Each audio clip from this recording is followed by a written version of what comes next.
सुनिएगा, आनंद लीजिएगा। पहली 4 लाइनें कोरोना काल में कैसे बीती कि बातों में वो पहले से अधिक मीन हो गई, बातों में वो पहले से अधिक मीन हो गई, मौका मिला तो 2 से भले 3 हो गई, मौका मिला तो 2 से भले 3 हो गई।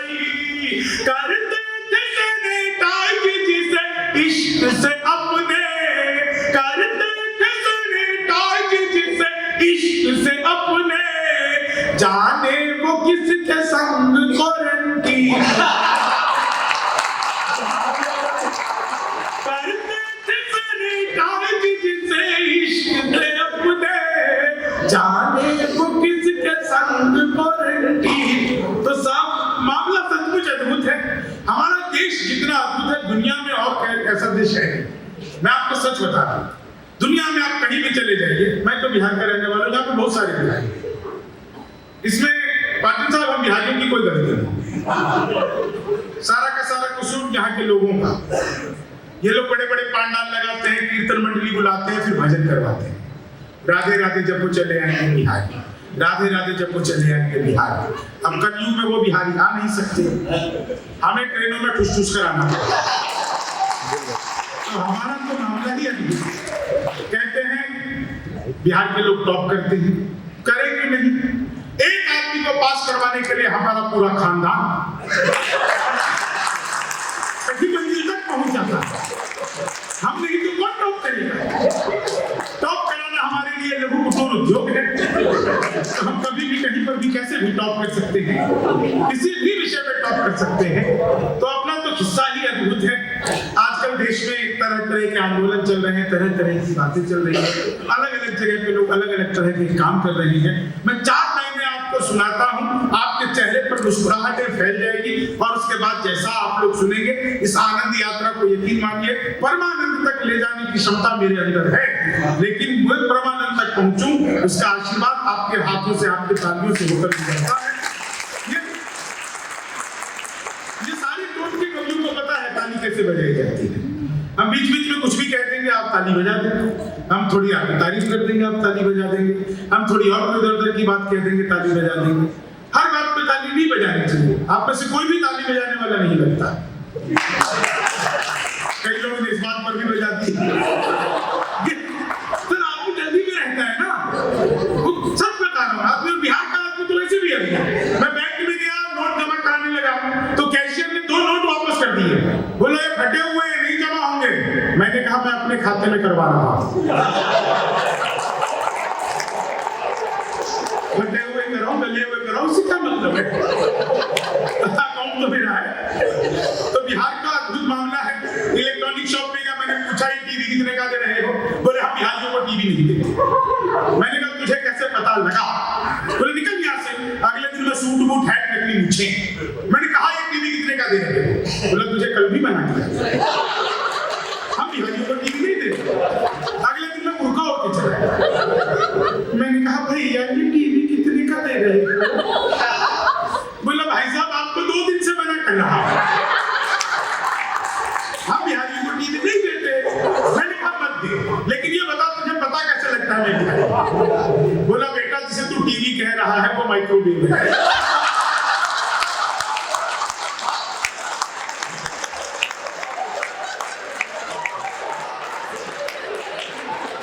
ये माइक्रोवेव को टीवी बताने का कॉन्फिडेंस तो बिहार में क्या है?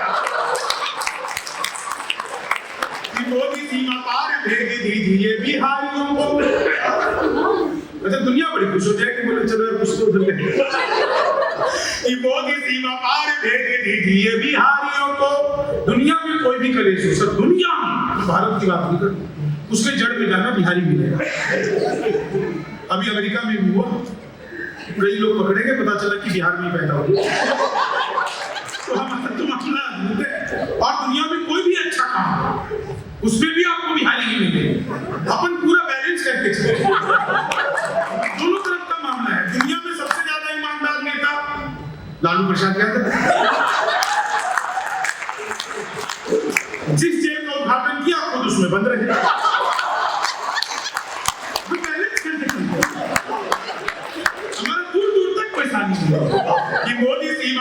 भेज दीजिए बिहारियों को, भैंस खुद पानी में ही जाने लग जाएगी। हाथ पैर तोड़ के शक्ल ये बिगाड़ देंगे, बैक्टीरिया कल ठिकाने लग जाएगी। शंभू ये चला गया जो हीरा रब्बानी के पास। कविता यही कहता हूं, हम बिहारी हैं, मूर्ख नहीं। हीरा रब्बानी के पास पहुंच गए, अब इसमें कविता और क्या करेंगे। शंभू ये चला गया जो हीरा रब्बानी के पास, भोजपुरी गाने वो भी गाने लग जाएगी। और पिंडी व कराची छोड़ो इस्लामाबाद तक, लिट्टी और चोखे की दुकानें लग जाएगी। लिट्टी और चोखे की दुकानें लग जाएंगी। तो बिहार का मामला सचमुच अद्भुत है। पिछले दिनों मोदी जी ने शुरू किया डिजिटल इंडिया। मैंने अखबार में विज्ञापन देखा, भुवन घर बैठे मिठाई मंगवाइए। मैंने कहा पिज्जा बर्गर तो सब मंगाते हैं, मिठाई कैसे मंगवाएंगे। मैंने अखबार में दिए हुए नंबर पर अग्रवाल साहब फोन किया तो उधर से डिजिटल इंडिया शुरू हो गया। नमस्कार, अग्रवाल स्वीट कॉर्नर पर आपका हार्दिक स्वागत है। मिठाई लेने के लिए 1 दवाई, चाट पापड़ी के लिए 2 दवाई, गजक नमकीन के लिए 3 दवाई। मुझे मिठाई चाहिए थी, मैंने 1 दवा दिया। लड्डू लेने के लिए 1 दवाई, बर्फी लेने के लिए 2 दवाई, कलाकंद लेने के लिए 3 दवाई, जलेबी लेने के लिए मुझे लड्डू चाहिए था, मैंने 1 दवा दिया। मोतीचूर के लड्डू लेने के लिए 1 दवाई, बेसन के लड्डू लेने के लिए 2 दवाई, तिल के लड्डू लेने के लिए 3 दवाई। मुझे बेसन का लड्डू चाहिए था, मैंने 1 दवा दिया। 1 किलो लेने के लिए 1 दवाई, 2 किलो लेने के लिए 2 दवाई, 3 किलो लेने के लिए 3 दवाई, 100 किलो लेने के लिए 4 दवाई। 1 दवाना था, गलती से 4 दब गया। मैंने वही किया जो आप नहीं करते, तुरंत ही फोन काट दिया। 1 मिनट बाद ही कॉल बैक आ गई। बोले नमस्कार, अग्रवाल स्वीट कॉर्नर से आपका स्वागत है। आपके यहाँ से 100 किलो बेसन के लड्डू का ऑर्डर आया है। मिठाई किस पते पर भिजवानी है। मैंने कहा ये तो फंस गए, लेकिन फंस गए तो काहे के बिहारी। बोले जी मिठाई किस पते पर भिजवानी है। मैंने कहा यार ये फोन किसने किया मुझे तो पता नहीं। घर में हम 9 भाई हैं, सबसे बड़े वाले से बात करने के लिए 1 दवाई, उससे छोटे से बात करने के लिए 2 दवाई, उससे छोटे से बात करने के लिए 3 दवाई। आपने 2 डांग तालियां बजाई।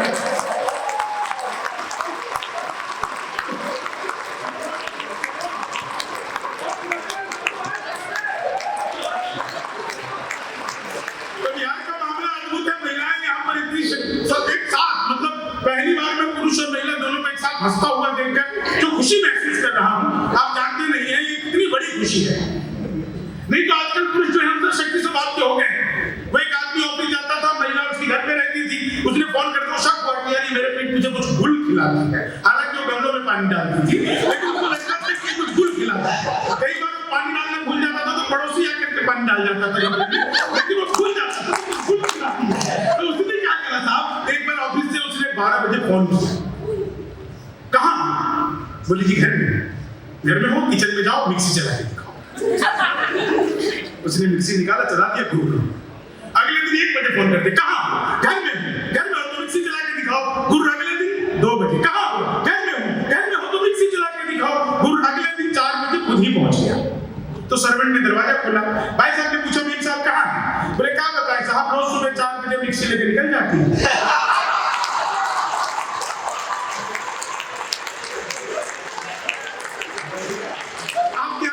पहले आती है, आती ही। तो महिलाओं ने बहुत विकास कर दिया सर, बहुत आगे चली गई, कहीं तो इतनी आगे चली गई कि आज तक लौट कर ही नहीं। महिलाओं का मामला अद्भुत है, लेकिन सचमुच आप लोग हंस रहे हैं, मुझे भीतर से बहुत आनंद हो रहा है, क्योंकि आदमी के पास जो होता है वही बांटता है। मेरे भीतर हास्य है, मैं आप लोगों को बांट रहा हूँ। आप लोगों के भीतर हंसी है, इसलिए आप लोग हंस रहे हैं। लोग कहते हैं कि दुनिया में उदासियां बहुत है, आप लोगों को देख करके लगता है कि दुनिया में मुस्कुराहटें बहुत है, दुनिया में हंसी बहुत है, दुनिया में तालियां बहुत है। आप लोग कितनी ताली बजा देते हैं। 4 महीने सुनिएगा साहब, बहुत अच्छा आप लोग सुन रहे हैं कि तुम तोड़ो वादा और हम निभाते रहेंगे, नाराजगी ऐसे भी हम जताते रहेंगे, जब तक नहीं आ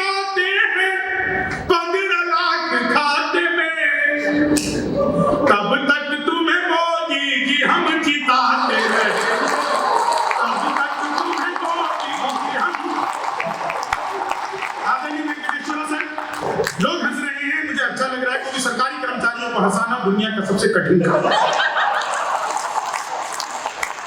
ये लोग तभी हंसते हैं जब गस्टेड हॉलीडे फ्राइडे को आता है, नहीं तो नहीं हंसते। और आप लोगों को आदत है ना, हर चीज एक चार्ट फ्लो में बना करके उसको उस तरीके से किया जाए, एक फ्लो होता है, मिनट्स बनाए जाते हैं। तो कार्यक्रम के लिए जब ये बना तो ऊपर लिखा गया कृपया हंसे। फिर वो गया फाइनेंस में, उसने पूछा कितना है, उस फाइनेंस के हिसाब से तय हुआ कि आपको डॉक्टर भुवन मोहिनी को बुलाना है, गजेंद्र प्रियांशु को बुलाना है और शंभू जी को बुलाना है। ये उतने में इतना ही आ सकता था, इसलिए ये तय हुआ कि इतना तो कम से कम आ जाए।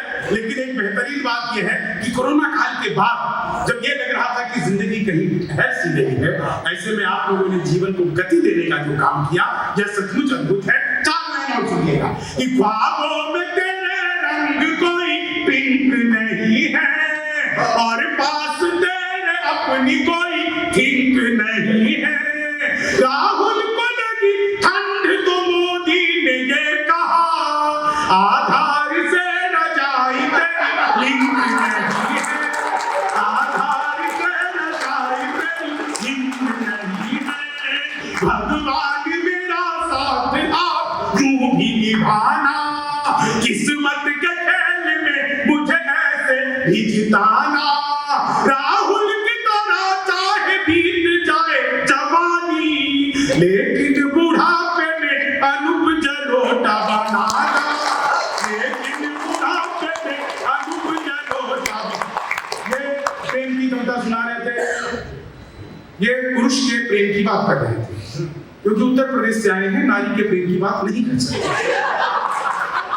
योगी बाबा की सरकार आई, पहला काम किया एंटी रोमियो, जैसे जूलियट की कोई गलती ना हो। आधार कार्ड मिलवा करके स्कूल के बाहर पीटे जा रहे थे। 4 लाइनें सुनना, योगी बाबा का पहला काम एंटी रोमियो स्क्वाड। मैंने 4 लाइनें लिखी, आप सबके हास्य को परमानंद तक ले जाता हूं। आप लोग सुनिएगा सर, आप क्या इशारेबाजी कर रहे हो? मैडम अभी खत्म नहीं होगा, बैठे रहो। हाँ, इतना अभी सुना रहा, अभी आप बैठे रहो। मैडम आप भी आगे आ जाइए, खूबसूरत चेहरे पीछे अच्छे नहीं लगते। हाँ आ जाइए। कार्यक्रम से अभी समय की कोई वो है क्या? नहीं, मैंने तो एक बार सुनाना शुरू किया था, 4 घंटे बाद पता चला घड़ी बंद है। तो मैंने सुनने वालों से हाथ जोड़कर माफी मांगी, मैंने कहा मुझे माफ कर देना, टाइम का पता नहीं चला, मेरी घड़ी बंद थी। तो एक खड़े होकर के बोले तेरी घड़ी बंद थी, पीछे कैलेंडर लगा हुआ था, वही देख लेता। तो 27 तारीख को हम 28 भी कर सकते हैं, आप हमारी प्रतिभा पर लग जाएंगे। लेकिन 4 लाइन सुनिए, आप लोग सचमुच योगी बाबा Uttar Pradesh anti Romeo. 4 line, इस जुल्फों में उंगलियों को फिराने नहीं देते, जुल्फों में उंगलियों को फिराने नहीं देते, कलियों के पास भंवरे को जाने नहीं देते। इतनी सी शिकायत है हमें योगी आपसे, खुद से न बनी हमको बताने नहीं देते, खुद से न बनी हमको बताने नहीं देते। एक आया था धारा 377, आर्टिकल 377, मैंने इसे साहित्य में बांधा, कविता में भी नहीं, साहित्य में बांधा। धारा 377, भुवन मोहिनी की फोटो ले रहे हो, काम हम कर रहे हैं। इस देश की यही विडंबना है सर, सही आदमी को अगर एप्रिसिएशन मिल जाए तो देश सुधर जाए। तो मैं क्या इतनी मेहनत कर रहा हूं, पर कुछ नहीं रहा। सही आदमी को सही काम करना चाहिए। नहीं तो मैं तो आपके कैंपस में घुमा, 2 आदमी काम पे लगे थे, एक गड्ढा खोद रहा था, दूसरा भर रहा। मैंने कहा ये तो यहीं पे संभव है, एक खोद रहा है दूसरा भर रहा है। मैं उनके पास का, मैंने कहा ये क्या कर रहे हो? एक खोद रहे दूसरा भर रहे, चमत्कार यहीं पे देख रहा हूँ। बोले भाई साहब उधर से बसंत का महीना आने वाला है, पेड़ पौधे भी बड़े हो जाते हैं, तो काम पे 3 आदमी लगाए गए थे। एक का काम था गड्ढा खोदना, दूसरे का पौधा लगाना, तीसरे का वापस मिट्टी डालना। बीच वाला छुट्टी पर गया। हम लोग ईमानदारी से अपना काम करते हैं। तो साहब थोड़ी देर आगे ले लीजिए, आप कहेंगे कैसे कहेंगे, हम ऐसे बंद कर देंगे। हमारा स्विच जो है हमारे मोबाइल में जेब में ही रहता है, यहाँ से बंद करते हैं, बंद हो जाता है। क्या सुनिएगा इसका आनंद लिए। धारा 377, आर्टिकल 377, पहली लाइन में आपको समझ में आएगा ये क्या है, और चौथी लाइन में आपके आनंद को परमानंद तक पहुंचा दूंगा इस दावे के साथ। पहली लाइन धारा 377, लिम्का समझ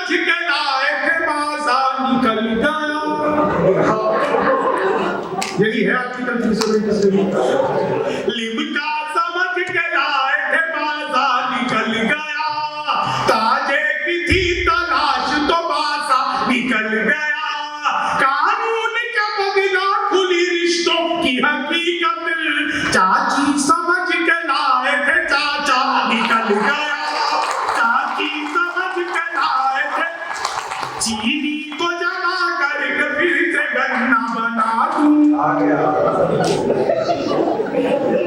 मैं तो अद्भुती कभी क्लास में अध्यापक है, बोले कौन बेवकूफ है, खड़ा हो जाओ, तो मैं ही खड़ा हूं। बोले तुम बेवकूफ हो, मैंने कहा नहीं सर, आप अकेले खड़े अच्छे नहीं। चीनी को जमा करके फिर से गन्ना, संस्कृत के अध्यापक आ गए, बोले तमसो माँ ज्योति का मैया, इसका हिंदी में अनुवाद करो। मैंने किया, माँ तू सो जा, मैं ज्योति के पास जा। चीनी को जमा करके हिंदी के अध्यापक आ गए, बोले राहुल गांधी देश के प्रधानमंत्री बनेंगे, इसमें कौन सा अलंकार है? मैंने कहा जी असंभव अलंकार है। मोदी जी चले गए थे नासा, वैज्ञानिकों ने 2 मिसाइलें दे दी। मोदी जी ने पूछा मिसाइलों का मैं क्या करूंगा? वैज्ञानिक बोले सर आपको तो आदत है, दी देना। चीनी को जमा करके फिर से गन्ना बना दूं। गणित का अध्यापक आ गए, बोले एक्स की वैल्यू बताओ। मैंने कहा जो हमें छोड़कर चली गई हमारी नजरों में उसकी कोई वैल्यू नहीं। चीनी को जमा करके फिर से गन्ना बना। अंग्रेजी के अध्यापक आ गए, बोले खूबसूरत लड़की को अंग्रेजी में क्या कहते हैं? मैंने कहा खूबसूरत लड़की को अंग्रेजी में आई लव यू कहते हैं। मैंने बचपन में पिताजी से कह दिया था पिताजी लव मैरिज करूंगा। बोले बेटा लव मैरिज ही करना, शक्ल दिखा के तो होगी।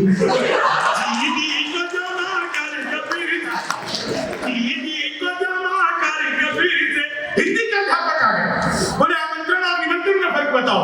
मैंने कहा जो निमंत्रण नीम के पेड़ के नीचे से दिया जाता है उसे निमंत्रण कहते हैं, जो आम के पेड़ के नीचे से दिया जाता है उसे आमंत्रण कहते हैं। मैं तो आपके जमशेदपुर में घूम रहा था एक ऑटो में, 5 मिनट के रास्ते को 45 मिनट बनाने की कला जो जमशेदपुर के ऑटो वाले जानते हैं, वो कोई नहीं जानता। मैं ऑटो में बैठा, ऑटो वाला 45 मिनट तक मुझे जमशेदपुर घुमाता रहा और 45 मिनट तक लगातार अल्ताफ राजा की गाली। मैंने 45 मिनट बाद पूछा, मैंने कहा अल्ताफ राजा के बहुत बड़े फैन लगते हो। बोला नहीं मैं ही अल्ताफ राजा हूँ। चीनी को जमा करके फिर से गन्ना बना दूं। मैं सच बताऊं विज्ञान के अध्यापक है, बोले बच्चे का पैदा होना सोशियोलॉजी का टॉपिक है कि बायोलॉजी का? मैंने कहा कि बच्चे का चेहरा मोहरा माता पिता पे गया वो तो बायोलॉजी। चीनी को जमा करके फिर से गन्ना बना दूं। क्या समझ आया है आपको?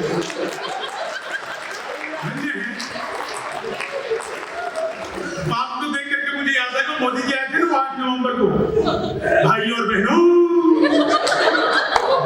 अच्छा भाई और बहनों सुनते ही सब याद आ जाते हैं। सच बता रहा हूं, एक टिप्पणी करता हूं। मैंने पिछले दिनों अग्रवाल साहब मोदी जी से पूछा, मैंने कहा मोदी जी आपकी नियत क्या है? बोले मेरी नियत पाक साफ है।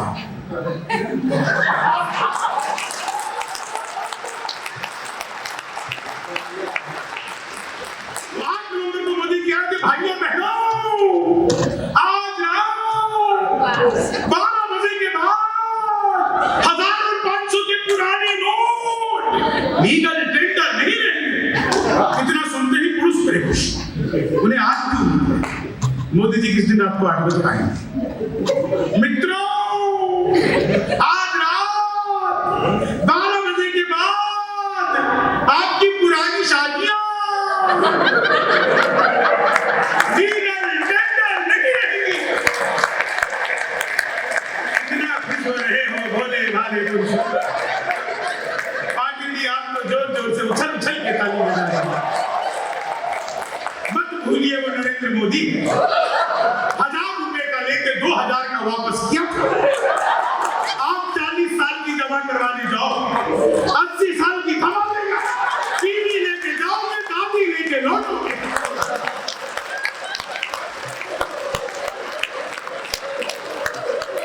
हमारा तो मामला ही अद्भुत है कि मित्र मिले हम चार, एक बोला सुनी आप दोष के बिना कोई जवानी सुनी है, दूजा बोला जोश से ही काम चलता नहीं है, हौसला जो ना हो तो रवानी सुनी है, तीजा बोला मैं तो बस एक बात मानता हूँ प्यार के बिना सभी कहानी सुनी है। मैंने कहा प्यार जोश हौसला सही है, पर हंसी ना हो तो ये जिंदगानी सुनी।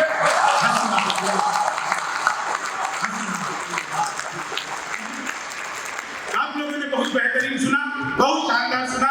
मैं 4 अंतिम लाइनें सुना करके और इस कार्यक्रम को अगले साल तक के लिए स्थगित करता हूं, क्योंकि हंसी के उत्सव का समापन नहीं होना चाहिए, इसलिए मैं अगले साल तक के लिए स्थगित करता हूं कि जब भी कभी इस तरह के उत्सव जगे तब आप लोग इकट्ठे हों, और कभी चाहे कोई भी हो, लेकिन आपके चेहरों की मुस्कुराहटें कम नहीं होनी चाहिए। हम लोग हास्य व्यंग्य में कुछ भी कह देते हैं, अधिकारियों पर टिप्पणी कर देते हैं। कई बार तो हमने साहब पर कर दी थी तो उनको समझ में आ गया कि लोग क्या करेंगे तो चले तो ऐसा क्या कहते हैं। तो लेकिन फिर भी हम लोग ये जानते हैं कि इस कोरोना काल में भी देश की सेवा, कोरोना काल से पहले नोटबंदी, जीएसटी, तमाम चीजों से देश को निकालकर आत्मनिर्भर भारत के संकल्प को पूरा करने का काम आप लोग करते हैं। आप लोगों के परिश्रम और मेहनत की वजह से ही भारत पूरी दुनिया में आज अपना एक मुकाम बना पाया है। हम लोग हास्य व्यंग्य में जो कुछ भी कहें उसके लिए आप लोग हमें क्षमा करिएगा, लेकिन एक बात जाते जाते आप लोगों से कहना चाहता हूं। अग्रवाल साहब, एक फिल्म बनती है, 2 घंटे की फिल्म बनती है, 25-50 करोड़ उस फिल्म का बजट होता है, तमाम ग्लैमर के चेहरे होते हैं, बहुत सारी शूटिंग, तमाम लाइटें, नृत्य, संगीत, सब कुछ। उसके बावजूद जब वो फिल्म बन जाती है तो उस फिल्म में इतना सामर्थ्य नहीं होता कि वो आपको 2 घंटे बांध के रख सके एक इंटरवल के साथ। लेकिन आज इस मंच पर बिना लिपे पुते चेहरों ने पिछले लगभग 1.5-2 घंटे से आपको जिस तरह से बांध के रखा है, यह हिंदी साहित्य की शक्ति है, यह हिंदी क्षमता की शक्ति है, यह हमारे राजभाषा की शक्ति है। हमारा किसी भी भाषा से बैर नहीं है। आप अपने बच्चों को सारी भाषाएं, दुनिया की जितनी भी भाषाएं वो सब सिखाइए। आप अंग्रेजी सिखाइए, फ्रेंच सिखाइए, चाइना तो जरूर सिखा दीजिए, चीनी बोलने का, समझने का तो जरूर सिखा दीजिए, लेकिन आपकी अपनी मातृभाषा उसको जरूर सिखाइए, चाहे वो मैथिली हो, चाहे वो नागपुरी हो, चाहे वो नागौरी हो, जो भी भाषा हो, क्योंकि अंग्रेजी और विदेशी भाषाएं आपके बच्चे को काट नहीं सकती है, लेकिन संस्कार तो उसे आपकी मातृभाषा ही दी है। इसलिए ये तमाम बातें, ये तमाम उत्सव बस 4 लाइनें कहते हुए मैं समाप्त करता हूं। उसके बाद आदरणीय पाटिल जी आए, हमारा धन्यवाद करें, क्योंकि एक जगह पर मैं गया था सर, उनको धन्यवाद नहीं करना आता था, तो उन्होंने आकर के कहा कि आपने जो हमारा ये किया उसके लिए हम आपका वो करते हैं। उसके लिए आप हमारा वो करिएगा। मनहूस से चेहरों को सदा डांटता हूं मैं, गमगीन बदलियों में भी खुशी छाटता हूं मैं, खाता नहीं मुझको कोई चेहरा उदास सा, बस इसलिए ही सबको हंसी बांटता हूं मैं। धन्यवाद, आभार, जय हिंद, जय भारत। सच्चा हो अपना प्यार तो कई जहां का डर, दुर्बल के गुलिस्तानी वफा में खिलेंगे हम, अगे बिछड़ रहे हैं तो कुछ बंद मत करो, अगली बाहर आएगी तो फिर मिलेंगे हम। नमस्कार, जय हिंद, जय भारत, जय हिंद, जय हिंद।